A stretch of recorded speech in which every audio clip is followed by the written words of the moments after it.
Всем привет! Значит, я заказал себе коптильный шкаф и я заказал себе дымогенератор. Сейчас ко мне едут две посылки.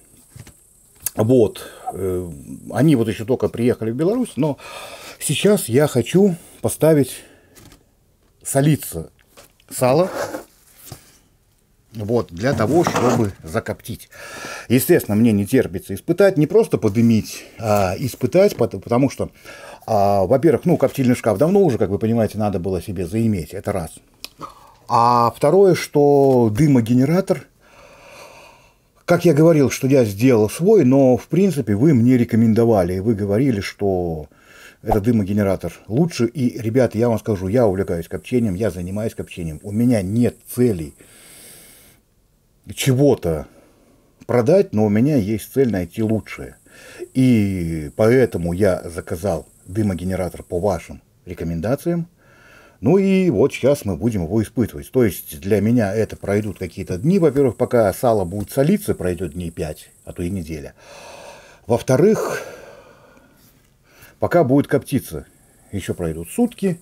Пока будет сохнуть, пока будет выветриваться, то есть пройдет какое-то время пройдет. Ну, я надеюсь, что все посылки я уже получу. Для вас это будут, конечно же, считанные моменты. Собственно говоря, давайте приступим к салу. На нем есть ребрышки. Ребрышки я срежу, потому что, по-моему, на холодное копчение ребрышки не пойдут.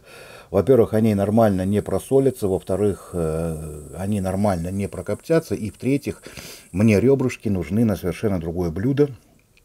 Я вот сейчас собираюсь готовить гороховый суп с копчеными ребрышками. Если вы это не пробовали, я вам очень крайне рекомендую. Обязательно попробуйте. Ну что, значит, приступаем. Значит так, смотрите, ребят. У нас есть... Так, сразу я себе приготовлю несколько салфеток, потому что они мне будут нужны. Кто-то рекомендует солить... вы не видите, с сахаром. Я вам просто хотел показать с сахаром. Ребят, я не знаю, я не сторонник засолки сала с сахаром. Рыбу, да, сало не знаю. Можно попробовать, но, по-моему, это ничего не даст. Значит, давайте вскроем нашу миску. Вот. Точнее, не миску, а сальцо. Собственно говоря, вот оно. Так, что здесь этот вообще контейнер делает 1000 штук? Значит, вот, смотрите. И вот здесь полосочка ребрышек. Вот они всего лишь, да? Но посмотрите, какая хорошая получится свининка. Какая хорошая получится свининка. И, в принципе, я вот сейчас хочу эти ребрышки. Даже если я их таким вот пластом срежу. Вот, где они заканчиваются. Ага. Где-то вот до сюда мне надо их резать. Да их нормально, мне так надо резать. То есть,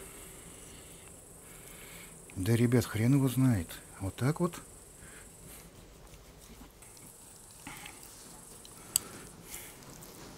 Вот. Да, получится сало не толстое, но посмотрите, такая грудинка получится. Вот. Отлично, да? Вот она. Красота. И сейчас, чтобы лучше просолилось, конечно, можно таким вот пластом положить в эту емкость, посолить, поперчить и все. Да, я сказал поперчить, но я порежу на 4 штучки. Во-первых, они лучше просолятся, это раз. Вот. Значит, смотрите, что мы сейчас делаем. Естественно, нам нужна соль. И обратите внимание, нам, естественно, нужен перец. Значит, смотрите, мы берем соли. Ну, в принципе, наверное, сюда ложки 4 я отдам соли. Вот, 2 куска буду солить прямо здесь. Вот.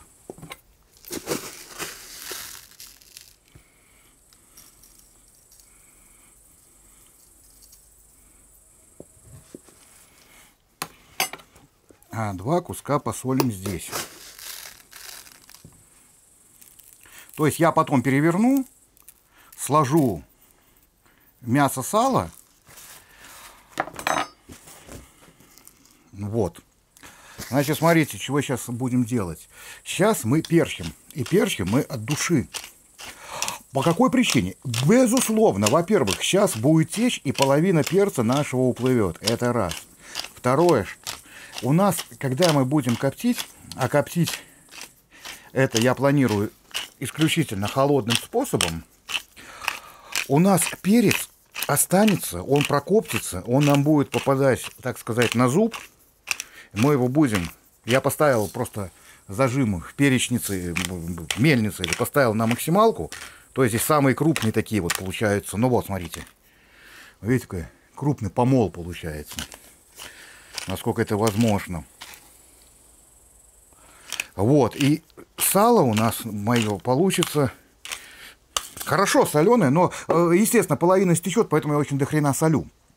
Вот. И давайте-ка мы вот так вот. Ничего, пускай обсыпается. Мы еще 1000 раз все это попереворачиваем. Она вот 1000 раз уплывет. Вот так вот. Вот. Вот так вот. И сейчас вот так вот. О, смотрите. Оп. Вверх ногами. Хорошо. И сейчас сюда мы еще сыпанем ложку соли. Естественно, мы сюда сыпем остатки перца и соли. Да, кстати, эти мельницы можно мыть. Это выборовские мельницы. Ссыпаешь там перец, соль, что в них у вас насыпано. И моешь. Вот. Ну и давайте еще где-то ложечку соли сюда сыпанем. Я, ребят, вот на видео сыплю ложками, да. В жизни я взял бы просто жменю и посыпал бы жменей. Вот все, здесь наши 4 ложки соли.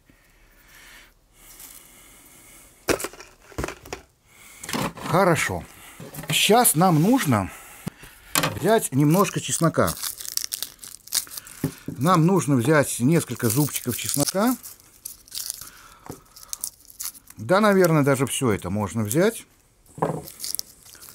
Еще раз напоминаю, это у нас будет сало, копченое холодным способом. А вот эти вот ребрышки, которые я оставил, я их закопчу горячим способом.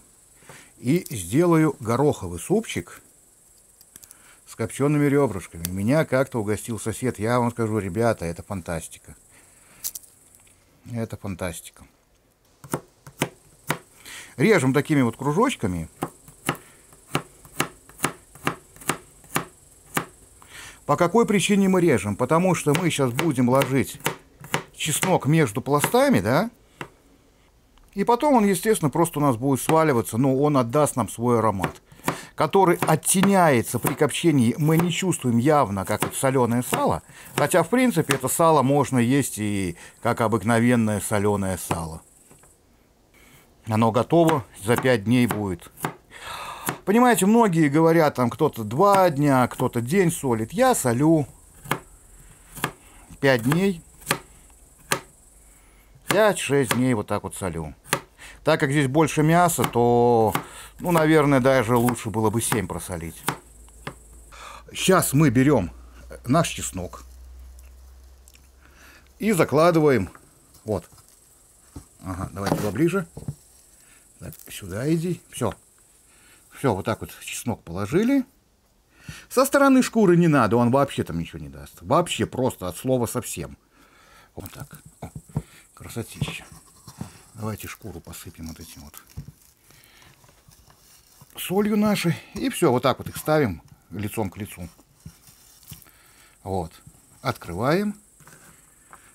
Чесночок сюда. Ну, то, что упало, бог с ним, пускай летит. Все. Закрыли. Шкуру обсыпали на бочок. Так как можно плотнее так прижали. И остатки чеснока мы просто положили сверху. Хуже от этого не будет. А при копчении лишнее просто уйдет. Значит, что будет завтра? Да, еще вон туда можно напихать. Ну, хотя я вам скажу, что сколько, как показывает опыт, со стороны шкуры вообще чеснок ничего не дает. Значит, смотрите. Сейчас накрываем крышечкой. Это сухой посол у нас получается. Вот. И в холодильник. В холодильник завтра я открою и солью оттуда водичку. То есть у нас соль, понятно, что вытянет все соки наши из мяса, из сала. Вот. То есть для копчения солька, 4 где-то ложки, ну, на такое количество сала. Да, и, конечно же, лавровый листик я забыл. Вот, лавровый листик дает свой специфический аромат, который при копчении, при жарке шашлыка все равно оставляет свой аромат, и все равно он чувствуется. Вот. То есть соли где-то 4 столовых ложки, пол головки чеснока, ну, чеснока на вкус. Я знаю, что есть люди, которые вообще сало любят без чеснока. Вот. Перчик будет чувствоваться при копчении. Не будет чувствоваться аромат перчика, будет чувствоваться остринка, которую он даст. Конечно, ну, на мой вкус он дает совсем мало остринки, но все-таки будет чувствоваться. Вот. Ну и, в принципе, потом можно взять вот этот вот лавровый лист, как такой секретный ингредиент, тоже кинуть в дымогенератор, он будет там подсыхать, он сгорит и тоже даст свой специфический аромат. Все, ребят, до завтра.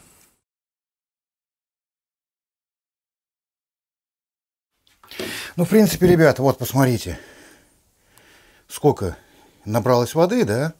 Сейчас что делаем? Просто открываем крышку, сливаем вон эту воду и продолжаем засаливать. Как я сказал, сало это будет солиться 5-7 дней. Я думаю, лучше 7. Если наберется еще вода, то есть завтра опять сливаем, и опять, и опять. Бывает, один раз она только появляется, бывает, появляется много раз. Все это зависит от влажности сала. Соль высасывает влагу. Ну, то есть, все как обычно, все понятно.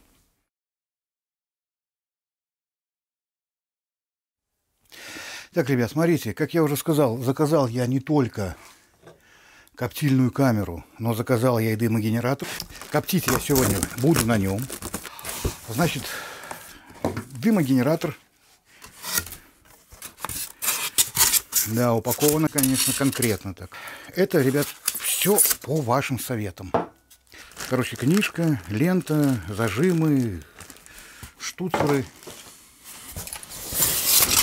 Щепа ольха 400 грамм. Ну, почти кило ольхи, 800 миллилитров. Миллилитров или грамм? Грамм. Так, шланги. Посмотрим. О, штырь. Ну и, собственно говоря, все. Значит так, ребят, к дымогенераторам я отношусь, как вы знаете, несколько щепетильно. Значит, вот такой вот дымогенератор. Сейчас я уже под камеру даже не лезет. Сейчас я замеряю диаметр трубы. Диаметр трубы у нас сколько? Ну, где-то 170-175. Вот. Дымогенератор устанавливается на такую классную платформу. Я могу вам сказать, что мне это нравится.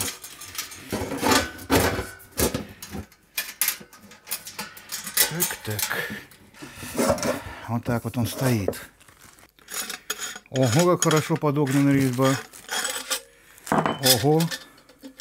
Так, а почему ты не было? Ага. Или ты в другую сторону должна вылазить? Нет. Да, походу, сюда.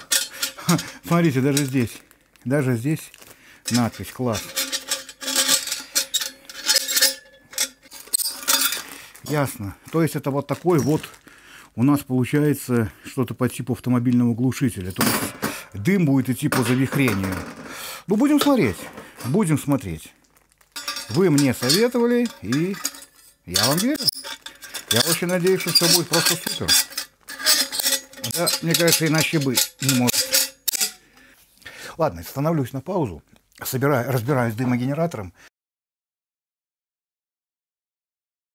Ребят, значит, вот такая вот система дымогенератора. Вы не смотрите, что у нас на табурете на кирпичах. Пока что надо еще для него сделать какую-то стоечку. Подключается шлангом к коптильной камере. Это огромный плюс. Значит, вот сюда вот у нас, конечно же, засыпается щепа. Сейчас мы посмотрим, сколько литров сюда щепы залазит. И смотрите, здесь вот какая система. Значит, поджиг у нас идет вот здесь вот. То есть, сейчас поставлю карандаш, покажу вам. Вот отверстие для поджига, вот оно. Вон, видите, там внизу. Вот. А одновременно горение у нас идет вот здесь. То есть горение идет внизу, а забор дыма сверху. Видите, у нас вот такая здесь стоит пластина с отверстиями. Вот, там зольник стоит. И, собственно говоря, дым поднимается вверх. Будет ли он охлаждаться или нагреваться, нужно посмотреть. Потом вот это вот у нас одновременно система отстойника. Вот она высокая. Снизу прикручен шаровый кран, обыкновенный, водопроводный. То есть сюда, здесь резьба, сюда можем вкрутить баночку, если мы хотим. Но вот здесь вот есть стаканчик. То есть когда у нас набирается здесь какая-то емкость влаги, воды, открыли кран, вода слилась, закрыли. Плюс в этом стаканчике по сравнению с банкой только в том, что если стаканчик упадет, вот как у меня бетонный пол, он не разобьется. И вот здесь вот у нас под пробкой вот этой вот, она откручивается. Эта вся система разбирает. Даже видите, с пальцами удобно взяться. Здесь у нас система рассекателя по типу автомобильного глушителя. То есть вот такая вот хренотень с названием, как положено. Вот. И, собственно говоря, давайте туда заглянем. Это просто пустая труба. Все из нержавеечки. Вот. Вон там слив этот, мы видим. Вот сейчас кран у нас открыт. Надо его не забыть закрыть. Оп. Все. Вот. Вставляется легко, если надо, промывается. Вот. Немножко покрутили, он зашел. Вот эта вот трубочка для подачи воздуха, для создания тяги. Она подключена к компрессору, который идет в комплекте. Вот такой вот компрессор у нас. И эта трубочка, она просто сюда вставляется. То есть понятно, что она сюда вставляется, да? Вот. И, то есть она доходит почти до сюда. То есть регулировать тягу мы можем, отводя, погружая трубочку дальше, глубже. Вот так вот. Это просто супер идея. Это просто реально супер идея. Нам нужно немножко добавить тяги. И скоростью насоса можно, компрессора. И вот здесь вот. Если, допустим, в разную погоду, при разной щепе бывает по-разному горение. Иногда надо двигать туда-сюда. Диаметр трубы у нас 17 сантиметров. И, собственно говоря, крышка, которая плотно садится. Прошло 6 дней. Я хотел на 5, потом посмотрел и подумал, что за 6 лучше просолится. Тем более, только сейчас мне пришел мой дымогенератор, который я заказывал. И, в принципе, вот прямо сейчас у меня стоит коптиться рыба. Вот. Вот тут вот рядом стоит коптиться рыба. Ладно, рыба пускай коптится. А мы давайте, собственно говоря, посмотрим на сало. В принципе, что сейчас будет? Я сейчас сало достаю.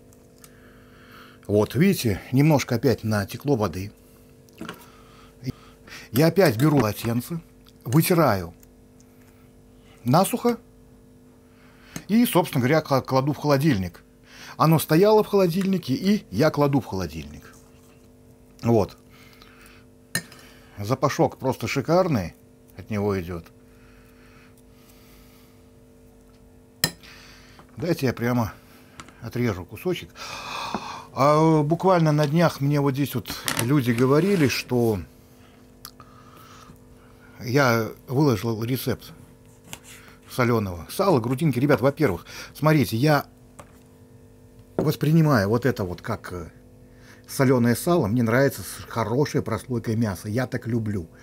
Вот, моя семья так делала с детства, то есть брала грудинку, и я поэтому привык называть сало. Если вы привыкли вот такой вот кусок чистого сала, ну, это тоже сало. Вот у нас в Беларуси вот так вот тоже, вот это тоже называется салом.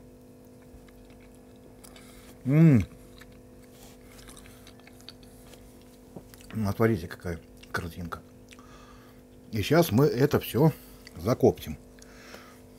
И, кстати, да, вот человек говорил по поводу, что чесноком стоит шпиговать. я не делаю таким образом только по той простой причине.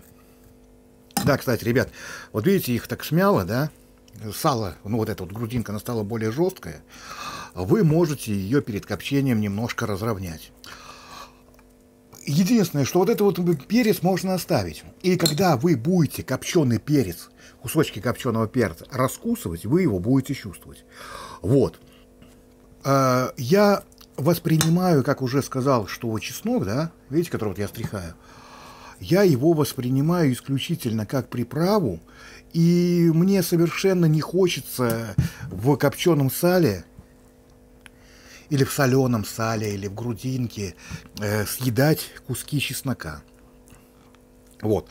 Вот так вот немножко его распрямляем. Можно делать, можно не делать, вообще ни на что не влияет. Вот. К тому же, посмотрите, насколько мягкая шкура, не дубовая совершенно. У меня есть на пальце ранка, туда попала соль.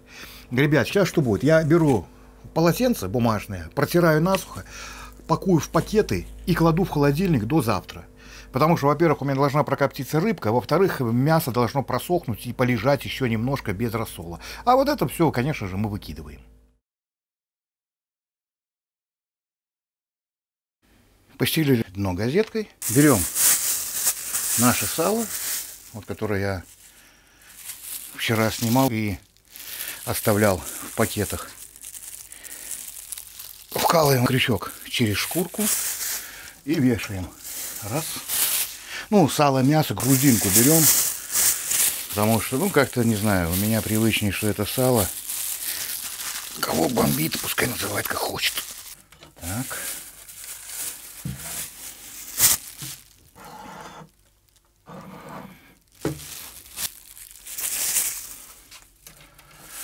Все, собственно говоря, наше сало-мясо повешено в коптильню, опять 3 кусочка.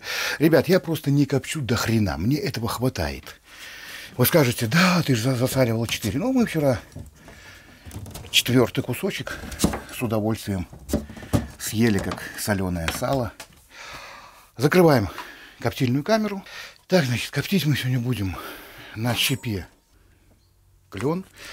Вот эти вот банки, по идее, ну, по моим меркам, если на сутки копчения, а мы будем коптить сутки, если на сутки копчения уходит 3 штуки, то это даже очень неплохо. А банка это у нас 1,5 литра. Вот, 1,5 литра.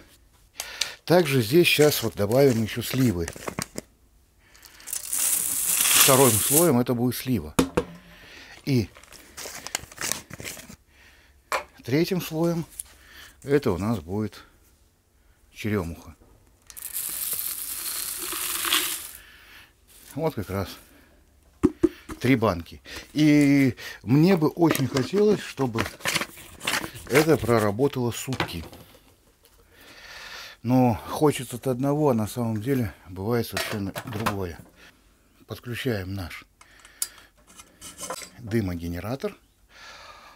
Значит, на часах у нас 10:59, ну считайте 11 часов. Включаем дымогенератор на максималочку, как раз ровно 11. И поджигаем.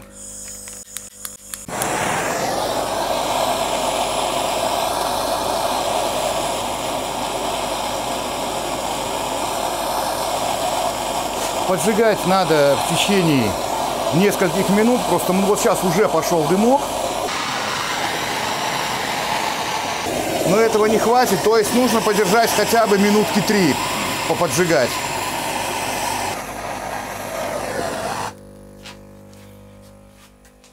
Ну, видите, идет отличный дымок, кстати, у него просто шикарный у клена аромат.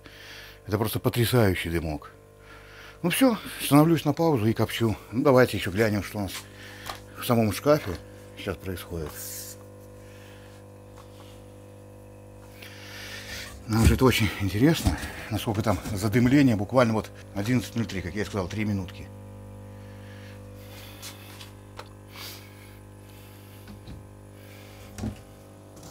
Ну так вот, супер, да?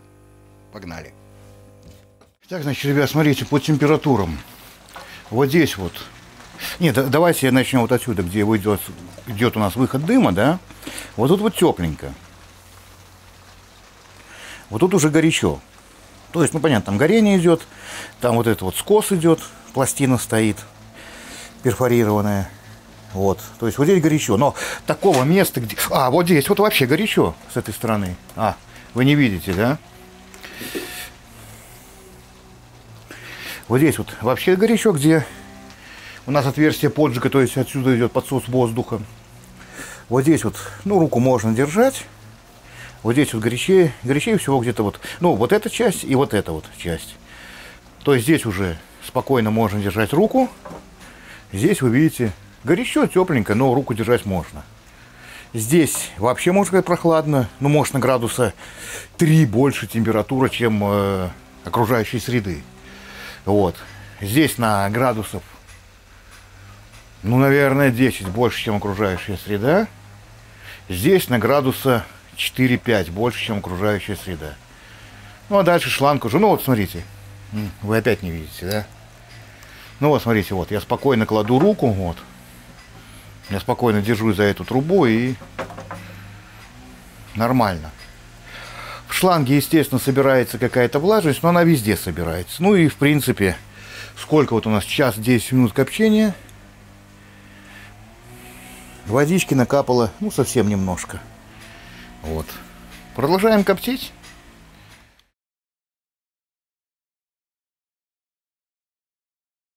Значит, у нас без 10-12, да? Работает у меня на самом слабеньком. Вот. Дымок идет. Все отлично.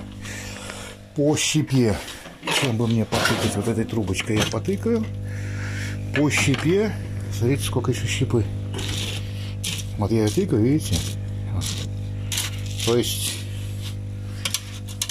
ну вот, если мы померяем, ну, половина бункера есть еще. Скорее закрывать, чтобы ничего не нарушить. Вот. Собаки бегают по воде. Где-то полбаночки у нас. И штуцер у меня введен со сдвигом где-то миллиметров 5. Значит, давайте посмотрим, что у нас внутри коптильни быстренько. Ну, собственно говоря, вот сальцо коптится. Желтенькое, желтее, все как положено, все быстро закрываем. И я надеюсь, ну, то есть, смотрите, сколько у нас уже, 12 часов оно коптится. Я надеюсь, что до утра еще этой щепы хватит так вот по-тихому коптить.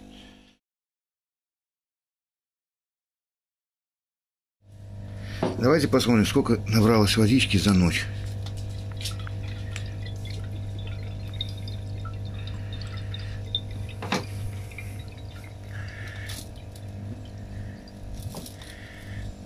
Не так и много, но все-таки. 11 часов, да? 11:05. То есть прошли у нас сутки. Ну что, в принципе, копчение у нас еще идет. Вот, оно не закончилось. То есть, смотрите, дымок все еще идет. Что-то вообще ни хрена на эту камеру не видно. Ну, то есть дымок идет, все нормально. Больше я щепы не подсыпал. То есть, как вот эти вот 3 банки я поставил. Банки у меня эти по 1,5 литра. Значит, давайте посмотрим, сколько у нас там осталось щепы. Ну, она уже такая получерная, то есть она уже... Так, чем бы потыкаться туда, чтобы посмотреть, насколько она туда утопится.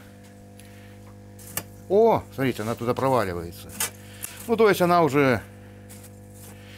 Видите, вот эта вот получерная щепа, это она уже просто сама от себя, от своего нагрева. Ну, вот это, кстати, вот это вот угли могут еще где-то час тлеть. То есть с инструкцией я не согласен, и реально работает дольше, чем по инструкции. То есть по инструкции 100 грамм в час дымогенератор расходует. В нашем случае на 24 часа должно было быть 2400 грамм. По поводу водички. По поводу водички, которая у нас выделяется. Ну, собственно говоря, вот. Я даже потрясу баночку, чтобы вы видели, как она плещется. Сколько это миллилитров, я не знаю, наверное, миллилитров 400. Это 400 миллилитров или пол-литровая баночка? 500? Угу. Точно это 500? 500? Да, ну вот супруга подсказывает, что это 500 миллилитров. Вот. Ну, то есть пол-литра воды. В принципе, я не знаю, по-моему, это не так и много. По-моему, это нормально. Давайте теперь посмотрим, ради чего все затевалось. Давайте теперь посмотрим на сало. Сало, в принципе, уже готово. Но, как мы знаем, после копчения надо, чтобы отвиселось. Вот, видите, как еще дым, сколько идет дыма? Ну, то есть, вот, сало просто прекрасное, шикарное, отличное сало. Ну, у меня это грудинка. Просто у нас в Беларуси как-то вот принято, ну, не знаю, с детства принято, что вот это вот сало. Так, с обратной стороны я вам покажу. Оп! Смотрите, какое желтенькое, красивенькое. Ну что, ребят, значит, что сейчас будет? Дымогенератор будет дорабатывать. Я его выключать не буду. Тем более, что салу нужно дать отвисеться. И пускай еще повисит. Ну, по-моему, надо дать отвисеться. Я так делаю. Я сейчас закрываю свою коптильню. И пускай он прокоптит. Вот то, что прожжет он вот эту вот щепу, пускай прожигает. Вот. То есть, сколько это будет времени... Ну, я думаю, еще часа 2 он точно поработает. Мне сейчас надо здесь скататься по делам. Я оставлю, пускай он работает. Потом пускай сало мое просто отвисится. Потому что, как мы знаем, после копчения оно должно повисеть. Ну и пускай сегодня до глубокого вечера, и может быть даже до завтрашнего утра, прямо в этой коптильной камере, пускай там и висит. Вот. Ну, то есть будем видеть, когда закончится дымить, я приеду, выключу, ну, будем уже смотреть, будут включаться и что-то рассказывать, потому что можно оставить, чтобы он в камере повисело оно, можно вынуть, положить в холодильник, можно положить там какой-нибудь сушильный шкаф, там из марли, еще чего-нибудь, можно промокнуть бумажным полотенцем, то есть здесь уже как бы особо роли не играет, вот, что-то можно сделать. Ну, пока что ждем, пока догорит до конца щепа, дымогенератор полностью остановится. Ну и, собственно говоря, потом еще в конце я расскажу про моменты с этим дымогенератором.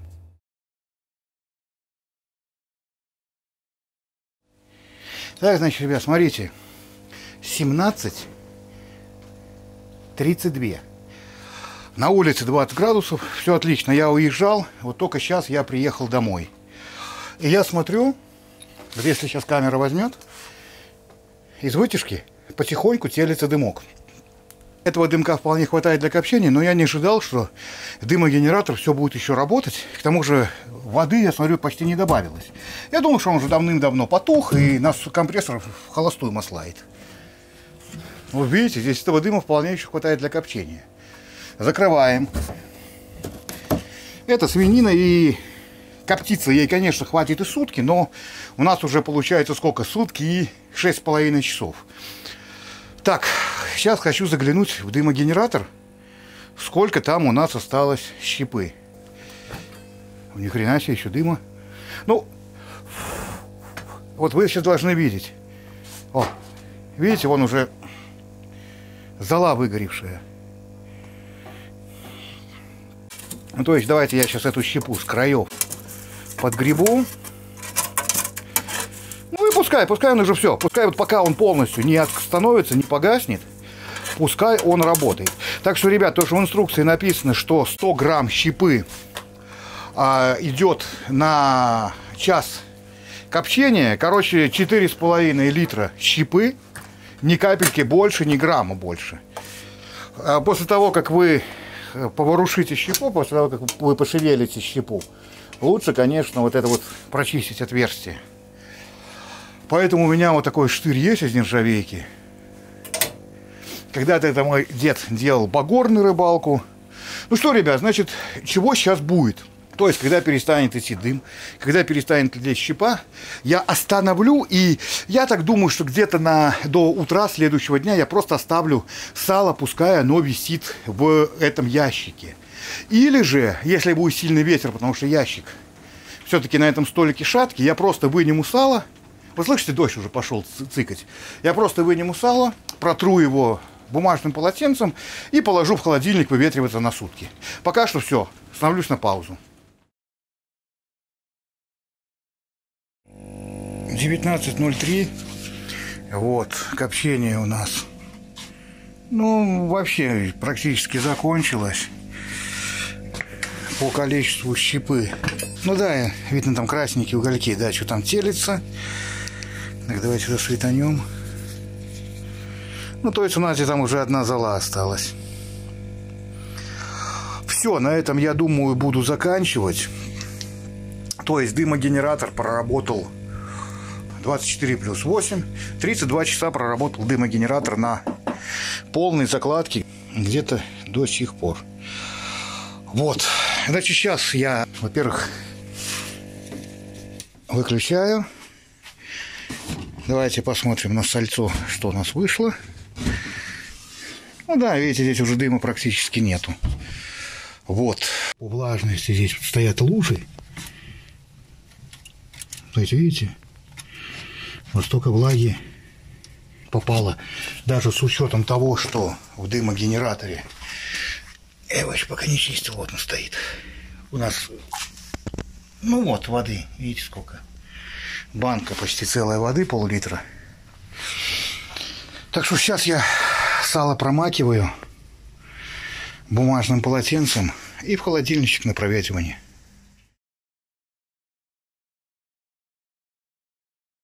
Ну что, ребят, вот грудинка, которую мы коптили, сало, отлежалось всю ночь, а точнее сказать, сейчас у нас 12 часов 17 минут, вчера в 7 часов вечера я все-таки вынул ее из коптильни, только потому, что вчера на дне коптильной камеры я обнаружил, что там собралось много воды. Ну и то есть, естественно, подсыхать, обветриваться моя грудинка будет очень долго. Вот. В принципе, я просто вынул ее, протер самый, что ни на есть, обыкновенным бумажным полотенцем и положил в холодильник. Положил в холодильник на обыкновенной тарелке. Она там полежала. Полежала она там, ну, в принципе, где-то часов сколько. С вчерашнего вечера до сегодняшнего обеда, можно сказать. Вот. Она нормально проветрилась. У нее нету, есть запах копчения, но нету перенасыщенного запаха. Ну, давайте вскроем какой-нибудь из кусков. Попробуем. Посмотрим. Вот так вот она выглядит. Внутри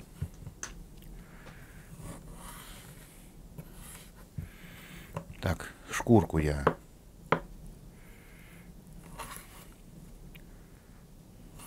обрежу. Шкурка мне не нужна.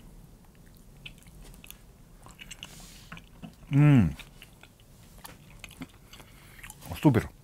Реально супер. Получилась отличная, просто шикарная копченая грудинка.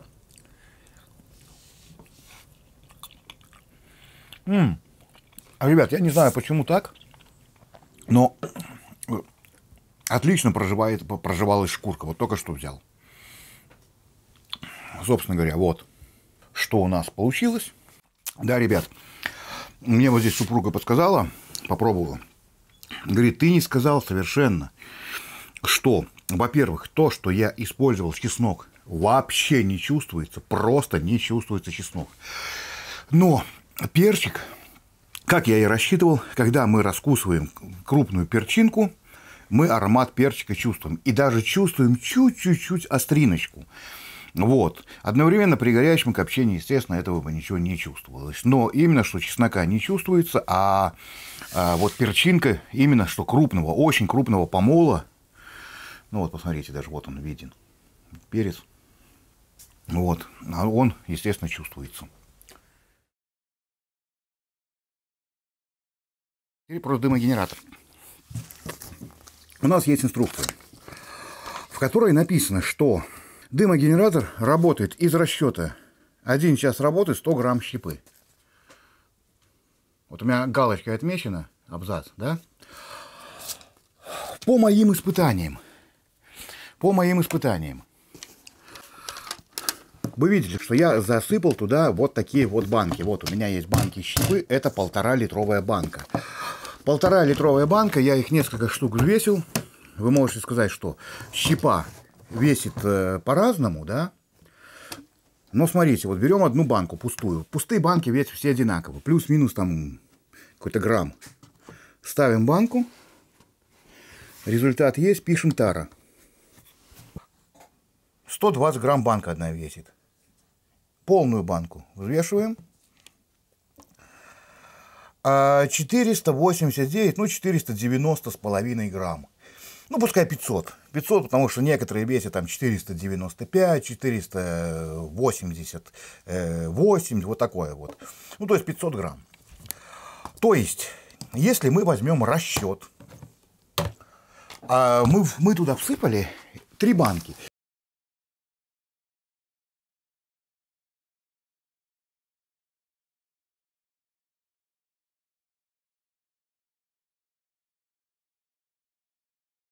Ребят, у меня реально дымогенератор на своем же компрессоре, без каких-то дополнительных надувов, поддувов и всего остального, ни разу не погаснув, вот реально ни разу не погаснув. Но это, скорее всего, из-за того, что он не гаснет, это дело щепы. Хорошая, правильная щепа.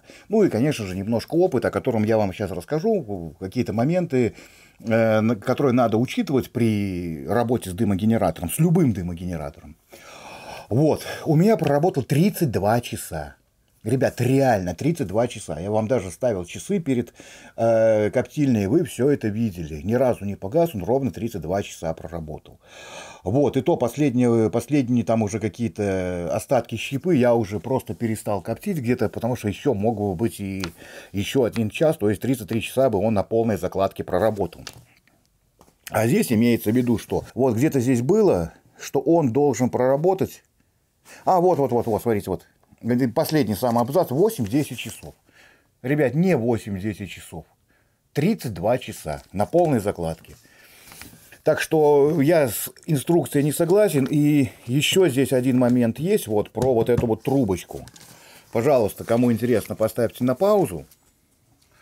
Я лично для себя нашел, что вот эта установка трубочки, сейчас мы подойдем к дымогенератору, я покажу.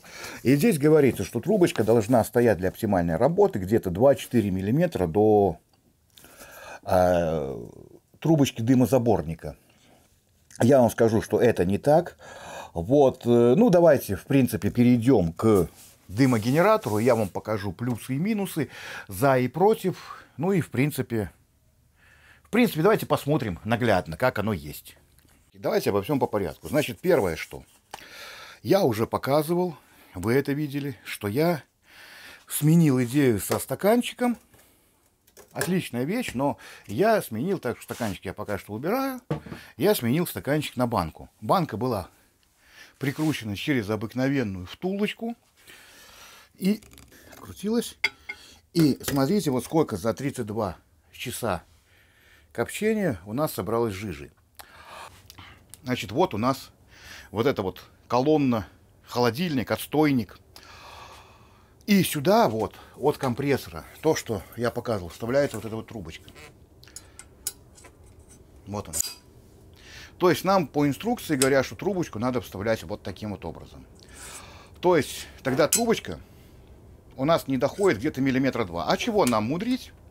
Давайте мы вынимем охладительный фильтр, так называемый, и я вам все покажу через верх, чтобы вы могли это видеть. Значит, смотрите, весь дымогенератор покрыт испариной. Прошу прощения, весь дымогенератор покрыт испариной, такой вот дрянью. Поэтому я специально здесь расстелил картон, руки потом от этого хрена отмываются. Ну как, они отмываются, но пару дней они будут у нас желтыми.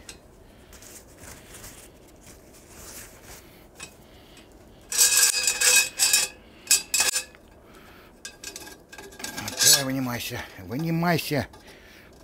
Сейчас. Как же вляпаться не хочется. что-то тебя не пускает. Все, нормально. То есть, смотрите, в принципе, вот этот вот охлаждающий элемент, да, он такой грязный, но есть один хороший способ, как от этой сажи мыться. От этой сажи можно мыться очень-очень легко. Даже вот если мы посмотрим вот сюда вот, вот у нас на крышке есть эта сажа, да? Сейчас я вам покажу. Внутри дымогенератора она есть. У меня на руках она уже есть. Она присохла. Смываться она уже, стираться не хочет. Видите, насколько она присохла? Мы берем чудо-жидкость, брызгаем. Вот давайте так вот наполовинку набрызгаем. И пускай она постоит, ну вот пока мы снимаем обзор. Вот здесь вот так вот я. Но если вы видите, уже пошла реакция, как ржавчины. А чудо-жидкость это самый что ни на есть обыкновенный 9% уксус с водой 50 на 50 разведенный. То есть 50% уксуса, 50% воды. Ладно, пока что поставим здесь. Так вот, давайте дальше пойдем и посмотрим на вот эту вот трубочку. Вот, значит, смотрим. Вид сверху. И нам рекомендуется, чтобы вот эта вот трубочка входила вот таким вот макаром. Вот. А лучше примерно где-то вот так вот. Но я вам скажу, что, допустим, вот в моем дымогенераторе лучше всего работает где-то вот в таком вот положении. Вот, то есть там, ну, на миллиметра 2-3 трубочка торчит. Здесь же можно регулировать. Можно иногда вот так вот поставить, иногда вот так вот поставить, иногда вот так вот поставить. То есть иногда посередине, иногда вообще до конца загнать. Я вам скажу, что это не точно то, что написано в инструкции, что поставьте в исключительно положении, что 2-4 миллиметра не доходит до выхлопа. Нет. То есть это та вещь, которая регулируется. Вот. Ну что, вот пару минут у нас постояла наша крышечка. Смотрите. Видите, как хорошо. Просто салфеткой стираем. Вот.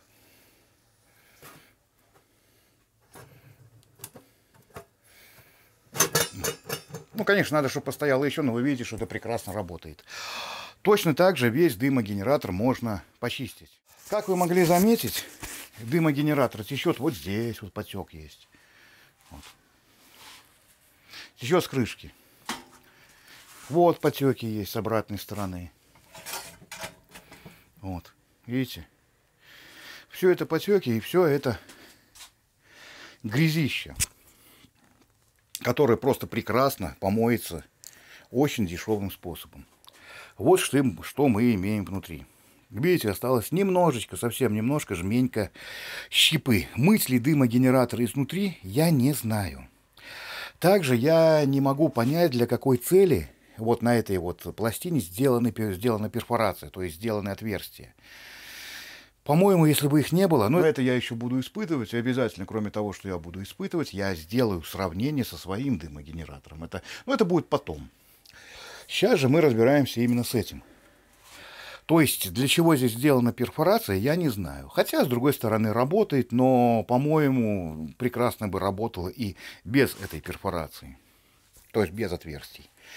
На высоту я имею в виду. Только вот снизу несколько отверстий есть для забора дыма. И все. Ну, то есть, где там на такой вот высоту от низа сделать несколько отверстий, все было бы классно.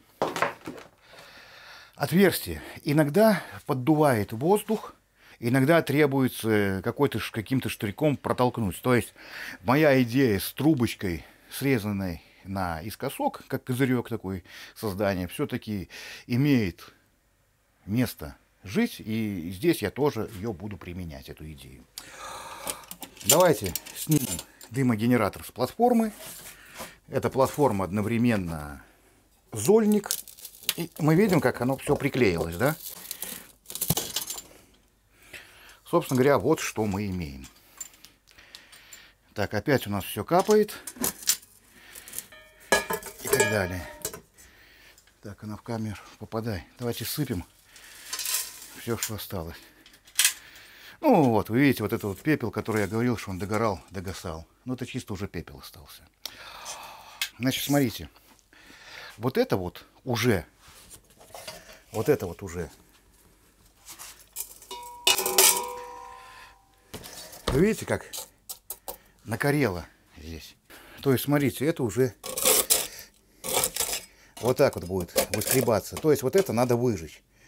Я попробую, конечно, это тоже отмыть уксусом. Но самое главное, что все это возможно вычистить, чтобы я изменил в дымогенераторе. Ну и, конечно же, внутри давайте мы на него посмотрим с нижней стороны, чтобы вы понимали, что происходит. То есть, смотрите, прямо такие сосульки текут. Сажи, ну иначе не бывает. В этих вещах текут сосульки, в этих вещах все это течет. Вот, что я уже изменил бы и изменил уже. Банку я, естественно, свою оставлю. И мне идея с банкой интереснее, то есть я поставил, и я не забочусь о том, что дымогенератор мой заполнится до трубки вывода. Вот. Перфорацию я проведу эксперимент. И потом будет видео другое. Я попробую застелить фольгой, возможно, я не прав. Потом что? Вот этот вот залосборник надо сделать выше. Тогда вся вот эта сажа, она будет внизу, зола будет сверху, ну и хрен с ним, пускай она там накапливается. Потом, как я делал это в других дымогенераторах, я просто вот эту вот пластину кину в костер, она обгорит, ее, возможно, перекосит, а возможно и нет. Может быть, просто как-то, не знаю, как-то вот, ну, вот с этим как-то надо однозначно бороться, потому что вы видите, что здесь происходит. От нагревания, от очень близкого нагревания, вот вся эта сажа, она превращается в такую корку. Вот. Не знаю, размочит ли это уксус. Будем пробовать. Тем более, это нержавейка, ничего страшного с этим не станет. Нужен ли вот этот вот охладитель? Я тоже не знаю. Я не думаю, что он особо чего-то дает. Но мы попробуем. Мы попробуем, так что пишите, стоит ли делать обзор сравнения, обзор испытания в разных режимах. Потому что, ну, все это время, это длительное время. Это не за 5 минут делается. Это большой расход щепы идет. Вот. Ну, относительно, конечно, большой. В принципе, я дымогенератором доволен. Он работает дольше, чем написано в инструкции. У него выше функционал. Его можно поставить реально, на сутки он реально, сутки даже больше будет у нас тарабанить. Он не тухнет, он не гаснет, он сделан из нержавейки, поэтому можем его мыть уксусом. Доволен. И по цене, в принципе, он стоит разумных денег. Потому что если вот люди пытались заказать у меня дымогенератор, мой дымогенератор самодельный выходит крепче, дороже.